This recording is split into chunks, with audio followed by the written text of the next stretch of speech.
Hello, everyone. My name is Ishani, and my thesis is examining the social determinants of catastrophic health expenditure in Tanzanian households. And I use data from the 2017-2018 Household Budget Survey from the Tanzania Bureau of Statistics.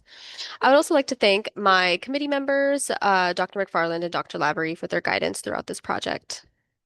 So, to set the stage, low and middle income countries bear about 90% of the global disease burden, but only account for 12% of global health spending. And in many of these settings, out-of-pocket payments remain the dominant way that households pay for healthcare resources. And when those payments consume a disproportionate share of a household's overall resource expenditure, we call that catastrophic health expenditure, or CHE. And CHE is one of the two indicators that the UN uses to track financial progression under Sustainable Development Goal 3.8 alongside service coverage. So, a little bit more about Tanzania specifically. Tanzania is a lower middle income country of a population of roughly 62 million people, and about 70% of the population lives in rural areas.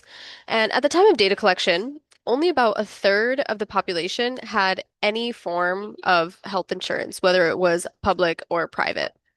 The government operates the National Health Insurance Fund, or the NHIF, for formal sector workers, and the ICHF, or the Improved Community Health Fund, is a voluntary scheme for the informal sector. But coverage gaps are very wide and continue to persist, and out-of-pocket payments still dominate household health spending. And the core question driving this study is, does health insurance actually protect against catastrophic spending equally across the population? Or does that protection vary depending on where you live, uh, certain demographic variables of your household head, whether or not you have insurance coverage? And this matters directly for Tanzania's ongoing reforms towards mandatory universal insurance. Prior CHE research in Tanzania has been very insightful, but there's been very few publications looking at Tanzania specifically, and there are limitations in these studies. The two nationally representative studies, one by Brinda et al. In 2014 and Macedo and Hinju in 2025, both used the Tanzania National Panel Survey, which is a considerably smaller sample size than the HBS. So the NPS had a sample size of about just over 3,000, whereas the HBS has over 9,000 households in the survey. And no published peer-reviewed study has used the HBS 2017-2018 to estimate CHE and its determinants. Another factor is that existing studies have applied one or two threshold definitions of CHE, what categorizes CHE, and it has not systematically compared how estimates change across different methodological choices. And lastly, no study has examined whether the protective effect of insurance varies across subgroups using this nationally representative sample. And that's the gap that this study aims to address. Moving on to my methods, the HBS 2017-2018 is a nationally representative two-stage cluster sample covering over 9,000 households across all 26 mainland regions of Tanzania. And data were collected over 12 consecutive months using the tablet-based interviews and 14-day expenditure diaries. I estimated CHE across 12 combinations of thresholds. So firstly, the 10%, 25%, and 40% of monthly health expenditure of a household's total monthly expenditure. And four denominators. So I used total consumption, total expenditure, non-food consumption, and non-food expenditure. And the 25% non-food consumption threshold was pre-designated as the primary specification on theoretical and methodological grounds. Theoretical grounds The use of the non-food, it aligns with the capacity to pay approach, which subtracts the food expenditure from the denominator to better capture a household's discretionary resources.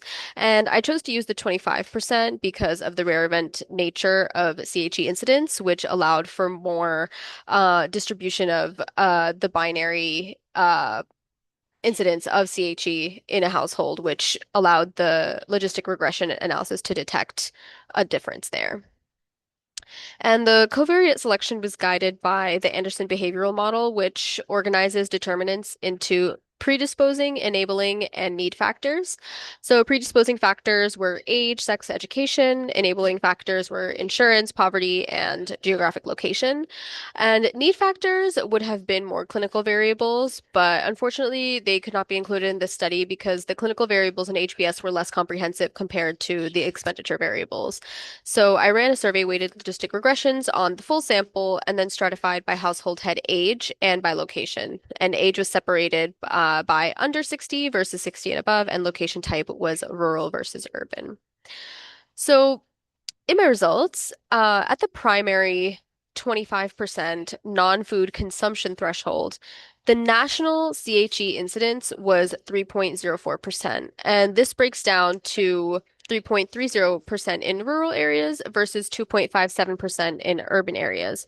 But the most striking disparity was by age. Households headed by somebody 60 or older had an incidence of 5.17%, which is more than double the 2.51% among younger headed households.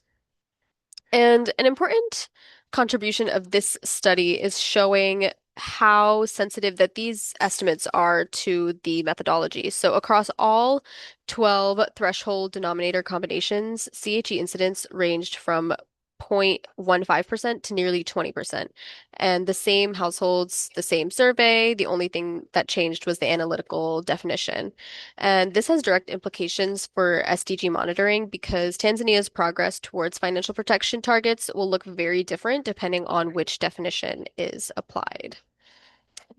So in the overall adjusted logistic regression, age of household head was the only statistically significant predictor. So each additional year was associated with a 2% increase in the odds of CHE. And insurance status showed an odds ratio of 1.58 for uninsured households, but this fell short of significance with a p-value of 0.054 after adjusting for all the covariates. And education gradients that were significant in the unadjusted model attenuated after adjustment, which suggests that they operate through correlated enabling factors such as poverty and insurance. And the stratified analysis allowed us to see a lot more nuance in between the different subgroups of age and location. So when I stratified by age, uninsured household headed by somebody under 60 had 1.9 times the odds of CHE compared to insured households, and this was found to be statistically significant. But among households headed by someone 60 or older, insurance was not a significant predictor at all, with an odds ratio of just 1.14. And then when I stratified by location, the pattern was pretty drastic. So among urban households, insured status was associated with over 7 times the odds of CHE with an OR of 7.11. But the confidence interval in this is wide. So the confidence interval was about 1.88 to 26.9, which reflects likely the sparse cell counts. So the magnitude should definitely be interpreted cautiously, but the direction is consistent across the specifications. And in rural areas, insurance was not significant with an odds ratio of 1.08. So the great takeaway here is that insurance definitely appears to be protective, but only for certain subgroups. So younger households and urban households experience the most protective effect of insurance, while older and rural populations remain exposed to catastrophic spending, regardless of whether or not they have insurance coverage of any type.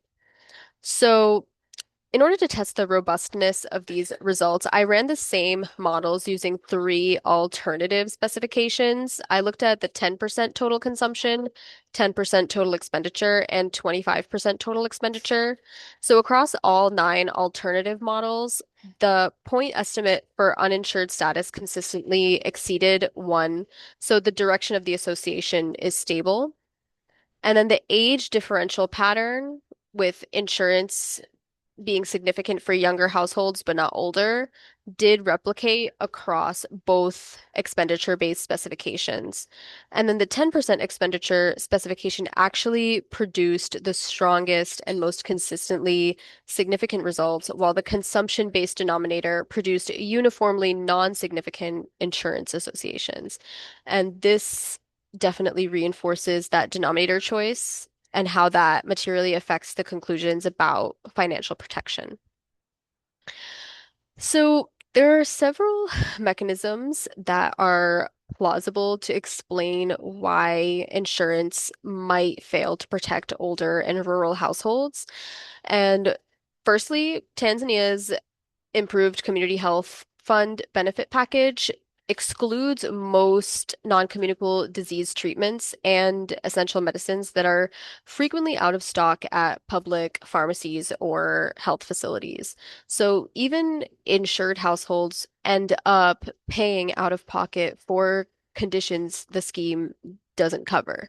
And for older adults, the burden of chronic disease and reduced income generating capacity may outweigh whatever protection the scheme might offer.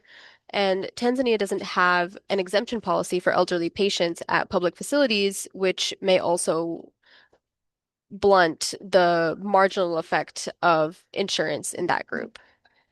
And then in rural areas, lower healthcare utilization is driven by geographic access barriers, and that may reduce the frequency of expenditure events that is sufficient to reach catastrophic threshold, regardless of coverage. I also want to note several limitations in this study. The most significant one being the publicly available data set did not have access to a primary sampling unit variable. So in the complex survey analysis indication, I was not able to provide a PSU. And that definitely can explain the large confidence intervals estimates for some of these odds ratios. Additionally, the cross-sectional design cannot uh, predict a causal inference. And as I said earlier, the HBS lacks clinical variables, so I couldn't control for chronic disease burden or disability, which prior studies have identified as key drivers of CHE, as chronic disease and disability prolongs and ex increases the amount of health expenditure over time. And the excluded sample differed pretty heavily from the analytic sample, which potentially produced more conservative estimates of the odds ratios. And the wide confidence interval on the urban insurance estimate also reflects the limited power due to the low event counts or the rare event nature of CHE as an incidence. Moving on to policy recommendations and implications. One of the first recommendations that I have here is expanding enrollment. While expanding enrollment is a primary goal, expansion alone is not sufficient for equal coverage. If the benefit package doesn't cover what's actually driving the out-of-pocket spending among older and rural households, mandatory insurance will increase the number of covered individuals, but it won't reduce the burden of CHE for the most vulnerable. And second, supply chain reliability is a driving factor in reducing out-of-pocket expenditure because insured households are still paying out of pocket when covered medicines are unavailable. Thirdly, Tanzania needs different or differentiated strategies by location and age. So strengthening elderly exemptions and increased community outreach in rural areas, as well as subsidized urban enrollment pathways for informal sector workers will all contribute to lowering the CHE burden.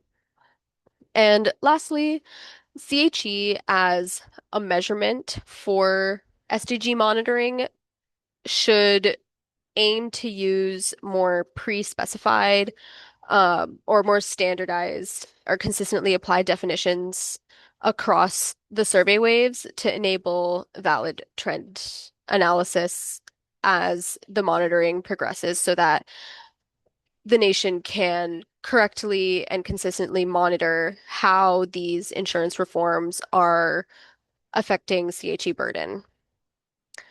So to close, this study provides the first published CHE analysis using the HBS 2017-2018 and is the largest and most comprehensive household survey available for Tanzania to calculate expenditure or expenditure related variables.